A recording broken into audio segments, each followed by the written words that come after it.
Bueno, el tema que nos convoca en el día de hoy es el factor inflación.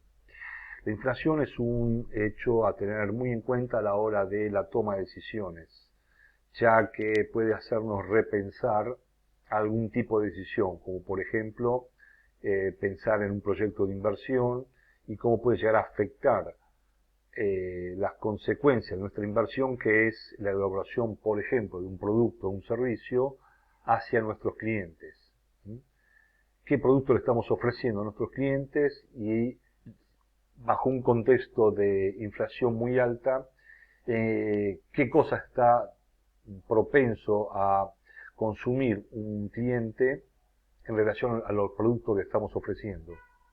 Tal vez nuestro producto sea de primera necesidad o sea un producto suntuoso o secundario, con lo cual hay que ver en qué contexto nos estamos moviendo. Por eso es importante saber cómo se calcula la inflación y qué otro tipo de información podemos obtener a partir de la inflación, por ejemplo, mensual, ¿sí? Bueno, en cuanto a la metodología del cálculo de la inflación, hay un organismo llamado INDEC, que es el que se encarga de elaborar la inflación. Se encarga también de elaborar otro tipo de información, pero en especial se lo conoce por calcular la inflación mes a mes.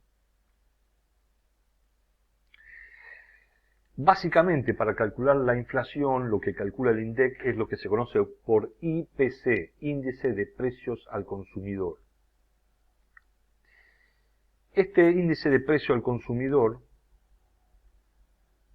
se obtiene cuando el INDEC logra elaborar una canasta representativa de todos los productos y servicios que toda una comunidad consume. Vamos a hablar de comunidad a la totalidad de personas que viven en un determinado territorio, como por ejemplo la Argentina. Todos los integrantes, todos los argentinos, todos los habitantes que conviven en la República Argentina consumen una determinada canasta. Obviamente que no es lo mismo aquel o aquellas personas que forman parte de la clase social que tiene mayores ingresos en relación a aquella clase social que tiene mínimos ingresos. La canasta no va a ser la misma. Entonces lo que tiene que elaborar el INDEC es una canasta representativa. ¿Y cómo obtiene esa canasta representativa? Haciendo una indagación, una encuesta. ¿Y a cuántos hogares tiene que encuestar el INDEC? Bueno, conociendo el tamaño de la muestra de toda una población, el INDEC llega hoy a la conclusión que tiene que encuestar a 45.326 hogares.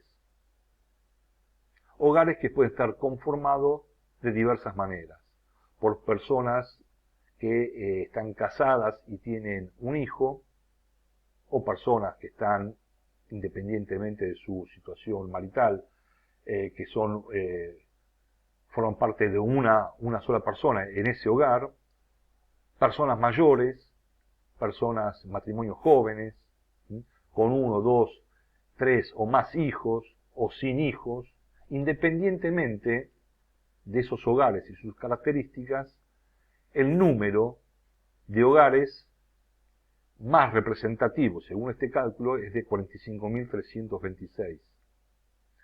En base a eso, ¿qué es lo que van a indagar? ¿Qué van a encuestar? Bueno, van a encuestar sobre estos 9 ítems. Le van a preguntar a estas familias, repito, independientemente de la característica o de su composición, le van a preguntar sobre qué tipo de alimentos consumen mes a mes y bebidas. ¿Cuál es su clásica indumentaria? ¿Con qué frecuencia compran? ¿Qué es lo que compran? con respecto a la indumentaria, cuáles son los servicios básicos que tiene este hogar, qué equipamiento tiene este hogar y cuál es el mantenimiento que se le hace a este hogar y con qué frecuencia, si tiene medicina prepaga, si tiene una obra social, si no tiene ambas cosas y se atiende en un hospital público, cómo se moviliza frecuentemente las personas de este hogar, cuál es la distancia entre el hogar y el trabajo y cuál es el medio de transporte más usual, qué tipo de comunicaciones tiene. Hoy podríamos decir que ya es de consumo más que esencial tener un teléfono fijo, o tener una telefonía celular, o tener algún tipo de conectividad por internet. ¿En qué gasta su salario? ¿En qué tipo de esparcimiento? ¿Con qué frecuencia va al cine o va a cenar afuera o no lo hace?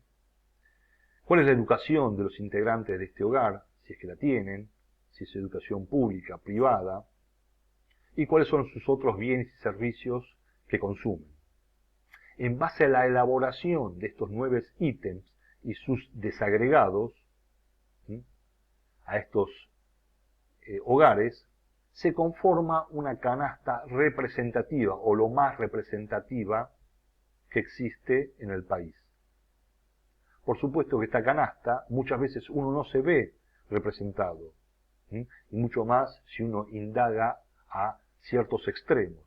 El indigente no se va a sentir representado con esta canasta y probablemente la persona de altísimos ingresos tampoco, con lo cual concluimos que esta canasta tiene que ser representativa de la gran mayoría de un país, porque a la hora de calcular la inflación, bueno, tendrá que ser lo más representativo sobre esta canasta. En base a la elaboración de esta canasta,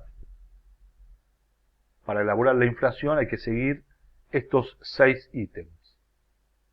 Primer ítem ya lo comentamos, crear una canasta con los ítems correspondientes descritos.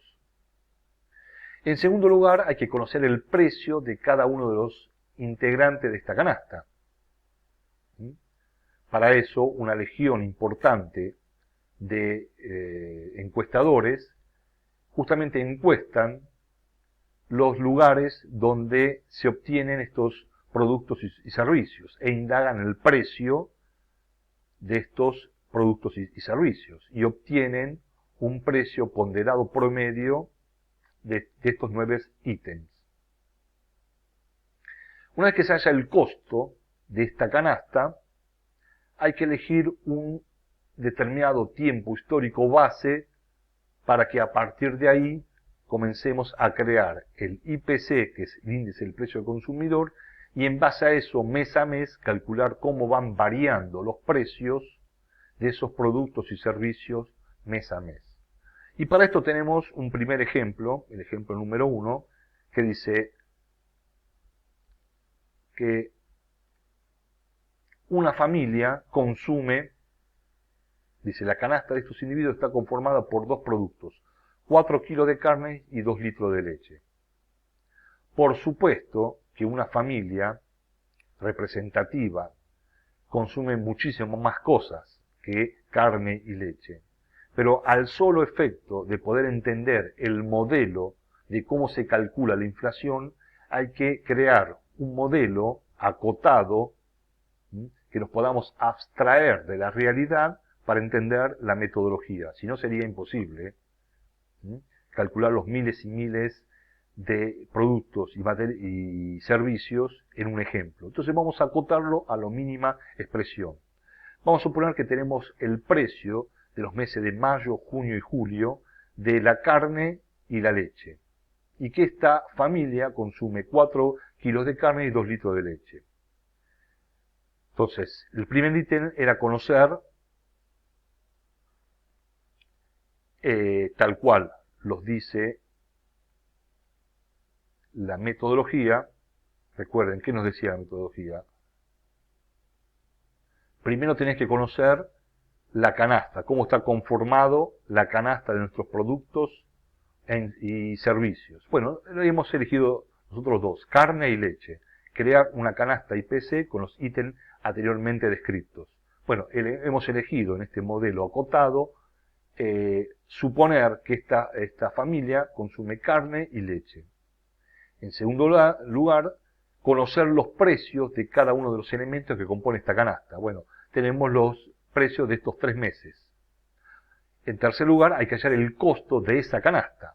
Bueno, vayamos directamente al punto 3 a calcular el costo de esta canasta. Nos dicen que esta familia consume 4 kilos de carne y 2 litros de leche. Entonces, 4 por 3 más 2 por 1. 4 por 3, 12, 2 por 1, 2. La canasta en el mes de mayo le costó a esta familia 14 pesos. Vamos a junio. En junio vemos que hay un incremento en el precio de la carne, del kilo de la carne. De 3 pesos pasó a 4. Y el litro de leche de 1 peso pasó a 2. Con lo cual varió el precio de nuestra canasta. 4 por 4 más 2 por 2. 4 por 4, 16. 2 por 2, 4. 16 más 4, 20 pesos. Significan que desde el mes de mayo al mes de junio varió de 14 pesos esa canasta a 20 pesos. Y por último, el mes de julio, también vimos otra variación en el precio de la carne. De 4 pesos pasó a 5 y la leche de 2 pesos pasó a 3. Armando la valorización de nuestra canasta, decimos 4 por 5 más 2 por 3. 4 por 5, 20, 2 más 3, 6. 20 más 6, 26. Finalmente, nos pedía la metodología calcular el precio de cada una de las canastas, en este caso de la información que tenemos, mayo, junio y julio. De 14 pesos en el mes de mayo pasó a 20 pesos el mes de junio y pasó a 26 pesos el mes de julio. Y con esto completamos el punto 3. El siguiente punto nos pide elegir un año base, o en este caso un mes base. Elegimos como punto de partida para calcular nuestra inflación el mes de mayo. El mes de mayo, a partir de mayo, comenzamos a relevar los precios y vamos viendo cómo han variado los precios mes a mes y en función de eso calcular la inflación.